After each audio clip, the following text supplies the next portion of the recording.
إلهي قد تراكمت الذنوب. بریک کے بعد ناظرین آپ سبھی کا ایک بار ہم پھر سے استقبال کرتے ہیں اور دوسرے حصے میں ہم داخل ہوتے ہیں اس طرح سے کہ حضور کے جو خطبہ شعبانی ہے اس کا تیسرا حصہ عربی متن ہم پیش کرتے ہیں. ذرا ملاحظہ کیجیے آپ کہ ارشاد حضور نے فرمایا کہ ہوا شہر دعیتم فیہ الیہ فیہ الی ضیافت اللہ وجعلتم فیہ من اہل کرمت اللہ. تو یہ تو رہا عربی متن جو آپ کی خدمت میں ہم نے پیش کیا. آئیے اس کی میننگ کیا ہے، اس میں کیا کیا مفاہیم چھپے ہوئے ہیں. جب مطلب بیان ہوگا تو اگر سوال پیدا ہوا تو انشاءاللہ اس کا جواب بھی ہم آپ کی خدمت میں پیش کریں گے. جی آغا.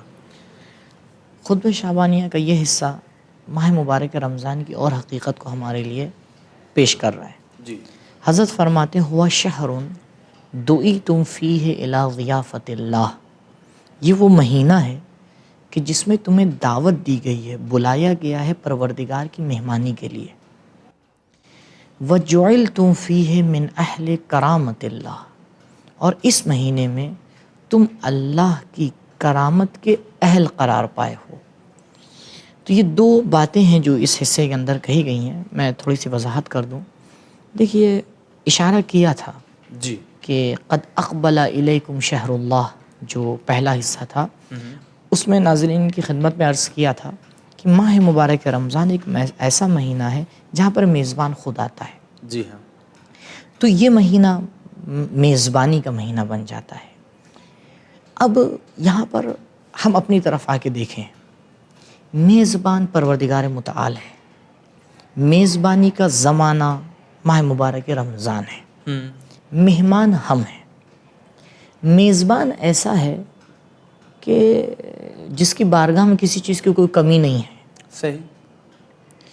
اب اگر ہم اس دسترخوان کے اوپر آتے ہیں اور بہرحال ایک لیمیٹڈ ٹائم ہے ہمارے پاس، یعنی کہ پوری زندگی یہ دسترخوان بچھا ہے نہیں، سال میں کچھ خاص دن ہیں کہ جس دن یہ دسترخوان بچھایا جاتا ہے. جی. اور ہمیں دعوت دی جاتی ہے اور ہم جاتے ہیں اور بہت ہی اچھی طریقے سے ہمیں بلایا جاتا ہے. ہم پہنچتے ہیں اور پروردگار کی مہمانی میں جا کے شریک ہوتے ہیں. مہمانی ختم ہو جاتی ہے، اس کے بعد ہم واپس آتے ہیں. ہم سے پوچھا جاتا ہے آپ گئے وہاں سے تو کیا لے کے آئے؟ صحیح. اب اگر انسان ایک مرتبہ پلٹ کے دیکھے اور دیکھے اس کے ہاتھ خالی ہیں تو غلطی کس کی ہے؟ مہمان کی یا میزبان کی؟ میزبان تو ایسا تھا کہ جس کے پاس کسی چیز کی کمی نہیں تھی. میزبان تو ایسا تھا کہ اس کے ہاتھ بندھے ہوئے نہیں ہیں، ہاتھ اس کے کھلے ہوئے ہیں. ہر چیز وہ تمہیں عطا کر سکتا ہے. مسئلہ یہ ہے کہ ہم کیا لے کے آئے. لہٰذا رسول اکرم اس بات کی طرف اشارہ کرنا چاہ رہے ہیں کہ دیکھو یہ وہ مہینہ ہے کہ جس میں تمہاری آرزویں پوری ہو سکتی ہیں. یہ وہ مہینہ ہے کہ جس کے اندر تمہیں بلایا گیا ہے، صرف اس لیے بلایا گیا کہ آؤ تم دیکھو، تم اپنی صلاحیت کے اعتبار سے لے کے جاؤ. آپ یہ فرض یہ کیجیے بہت تیز بارش ہو رہی ہے جی. اور انسان کو پانی کی بھی ضرورت ہے اور چاہتا ہے وہ پانی لینا. ٹھیک.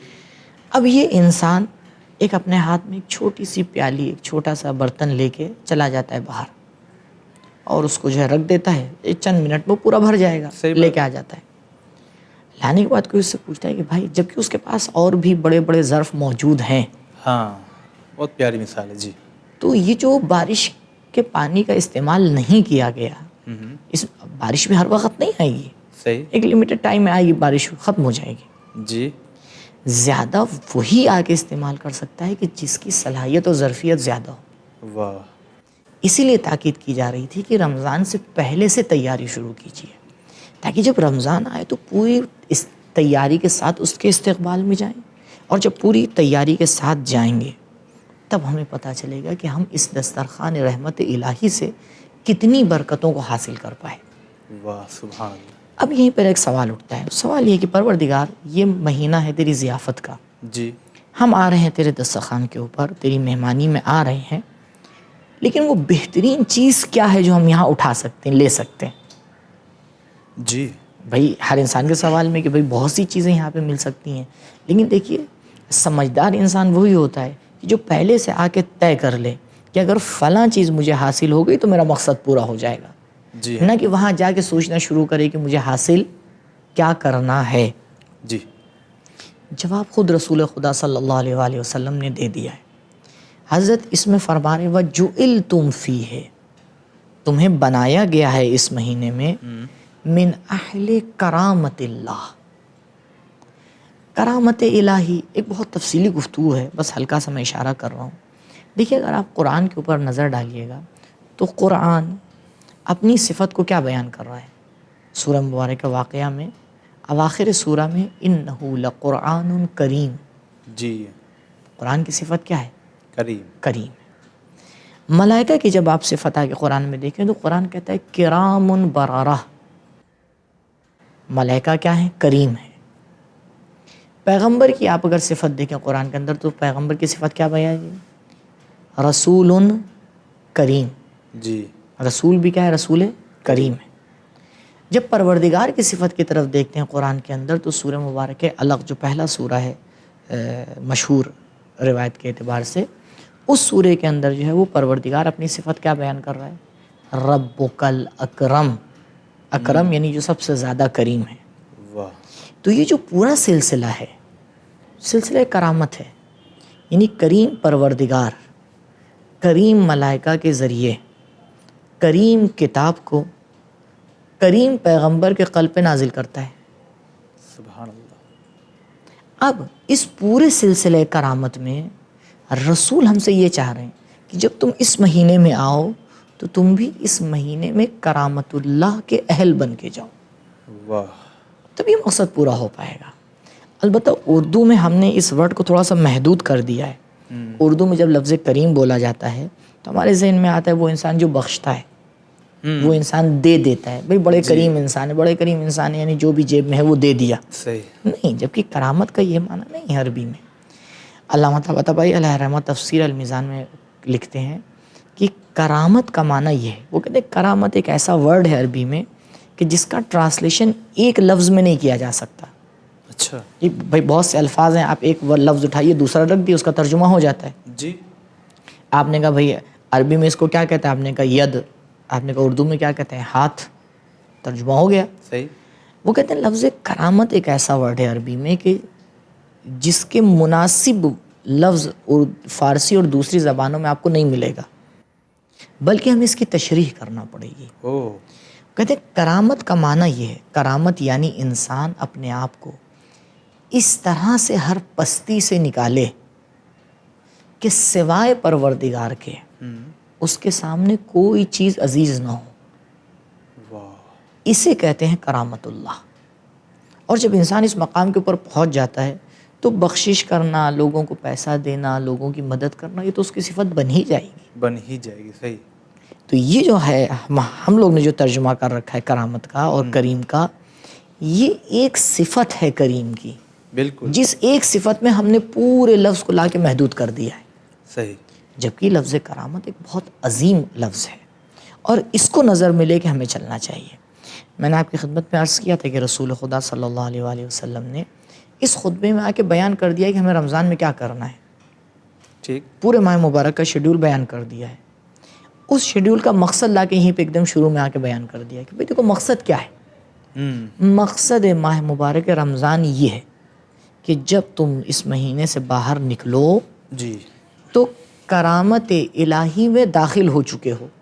اگر رمضان ختم ہوا اور تم کرامت الہی میں داخل نہیں ہوئے، تم مقام کرامت میں نہیں پہنچے، اس طرح سے تم نے اپنے آپ کو ہر پستی سے نہیں اٹھایا کہ خداوند متعال کے علاوہ کوئی چیز تمہارے لیے عزیز نہیں رہ گئی، تو سمجھ لینا کہ رمضان تو آیا لیکن تمہارے لیے نہیں آیا۔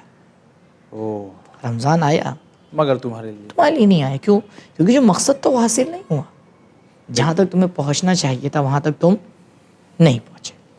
تو بہرحال یہ مقصد ہے جو اس کے اندر آ کے بیان کیا گیا ہے۔ اور ایک بات جو غور کرنا چاہیے ہمیں، اور شاید پہلے میں نے اشارہ کیا اور شاید یہاں ضرورت ہے اس بات کی تشریح کی، یہ مہینہ خداوند متعال کی مہمانی کا مہینہ ہے۔ جی، دیکھیے مہمان کا احترام میزبان کے اوپر واجب ہے، صحیح. مگر یہ کہ مہمان نہ رہ جائے. صحیح. میں مثال کے طور پر کوئی کہیں کسی فنکشن میں، کسی تقریب میں گیا ہے مہمان، تو بھئی میزبان اس کا احترام کرے گا، بالکل. مگر یہ کہ جو مہمانی کے شرائط ہیں یہ اس سے اپنے آپ کو باہر نکال دے، پھر احترام ختم. پھر احترام ختم ہو جاتا ہے. بہت اچھا اشارہ ہے. جی. تو ہمیں اس بات کا خیال رکھنا ہے کہ یہ مہمانی اس وقت تک باقی رہے گی جب تک ہم اس کو باقی رکھیں گے. یعنی پہلے ہمیں یہ کرامت عطا کی گئی، پہلے ہمیں یہ فضیلت عطا کی گئی کہ آؤ، یہ جو مہینہ ہے اس کے اندر ہم تمہیں بلا رہے ہیں، ہم تمہیں مہمان بلا رہے ہیں، آؤ تم. جی. اور جو ہے سب کو بلایا جاتا ہے، ایک دعوت عام ہے، کیونکہ رسول نے کیا کہا تھا، ایھا الناس. صحیح. ایھا الناس یعنی ہم یہ نہ سمجھیں کہ ماہ مبارک رمضان فقط مسلمانوں کے لیے برکت ہے. نہیں، اچھا، سارے لوگوں ناس کے لیے برکت ہے، چاہے وہ جانوروں ہندو کے ہوں، لیے چاہے وہ برکت کرسچن ہے، ہوں، کسی مکتب سے خدا کی ہر مخلوق. ہر کے لیے. لیکن بس مسئلہ یہ ہے کہ ہر انسان اپنی صلاحیت کے اعتبار سے اس سے فائدہ اٹھاتا ہے. سبحان اللہ. ایک آدمی کٹورا لے کے تو جاتا ہے بارش میں، بارش ہو رہی ہے، وہ کٹورا لے کے گیا لیکن غلطی سے الٹا پکڑ لیتا ہے. قرآن بھی یہی کہہ رہا ہے نا کہ کچھ ایسے انسان ہیں کہ جن کے دلوں کو پروردگار نے الٹ دیا ہے. قلب جب الٹ جاتا ہے بالکل اس کٹوری کی طرح ہے کہ آپ جس کو الٹ دیجئے، جتنی بھی بارش ہو رہی ہو، جب آپ اس کو پلٹیں گے تو بالکل سوکھا نظر آئے گا. صحیح بات ہے. بالکل سوکھا، جیسے لگے گا نہیں ارے یہ برتن بارش سے ہو کے آ رہا ہے، تعجب ہوگا آپ. جی جی. ہاں. بالکل ماہ رمضان میں بھی یہی ہوتا ہے. بہترین طریقے سے برکت جو ہے وہ آ رہی ہے، سب کے لیے آ رہی ہے، جی. مومن ہو، غیر مومن ہو، انسان ہو، جانور ہو، جو بھی ہو. جی. لیکن ہر انسان اپنے اعتبار سے اس کو لیتا ہے. واہ. یہ ہمیں دیکھنا ہے کہ ہم کس طرح سے ماہ مبارک کے استقبال میں جا رہے ہیں، اس کے دنوں کو آگے کس طرح سے استعمال کر رہے ہیں اور اس میں کس طرح سے عمل کر رہے ہیں. بہت ہی پیاری اور بہت ہی اچھی مثال کے ذریعے آپ نے ہمارے ناظرین کو سمجھایا. ناظرین، واقعی ہمیں چاہیے کہ ہم اپنا ظرف زیادہ بڑا کریں، میننگ یہ کہ ہم زیادہ سے زیادہ اس مہینے میں خدا سے قریب ہونے کی کوشش کریں اور عبودیت کی منزل تک پہنچنے کی بھی ضرور کوشش کریں. ناظرین، رکتے ہیں ایک چھوٹے سے بریک کے لیے، اس لیے کہ بریک کے بعد ہم تیسرے حصے میں داخل ہو جائیں گے، تو آپ بنے رہیے ہمارے ساتھ. إلهي قد تراكمت الذنوب